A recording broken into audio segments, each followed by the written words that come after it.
In rally, we have two finishes. Finishes simply mean that they ask the dog to come from wherever they are back into heel position. We have a finish left, which is going to be the dog coming into heel position from in front by staying on the side of heel position to your left, and a finish to the right. And the finishes to the right are going to be around behind you and into heel position.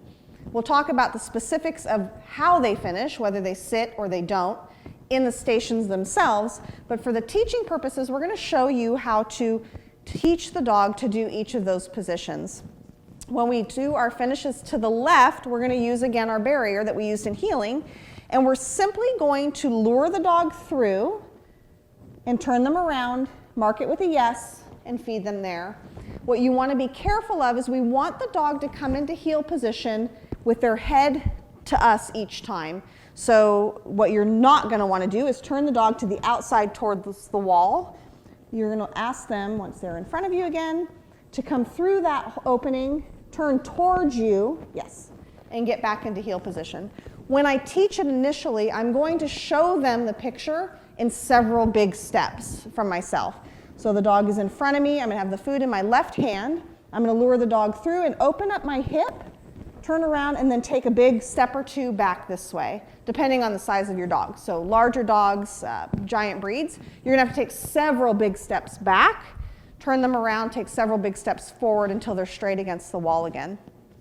Over time, you can make it smaller and smaller gestures, marking it with a yes, and then we're going to put it on verbal cue once that's going well.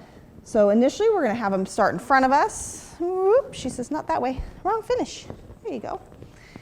You're going to want to give your left and rights two different verbal cues.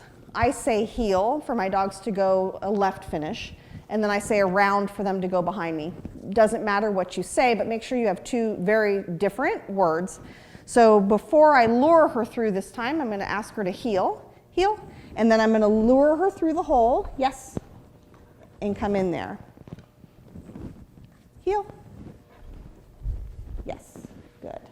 And as I'm doing this, I'm also starting to have distance between the lure and her. So now instead of it being right on her nose and pulling her through, yes, I'm actually starting to just make the gesture. Heel. Yes, good. Good girl. Heel.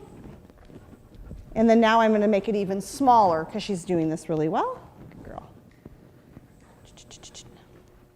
Heel. Oh, you go around. That was the wrong one. And so that's a good example of why we want to make sure we have two very distinct heeling or getting into heel position words. We don't want the dog to think that heel means go either way. And whether she knows how to go around and heel both, I don't know. So we'll assume that she doesn't know. Heel. And then I'm going to show her the pattern. Yes, good.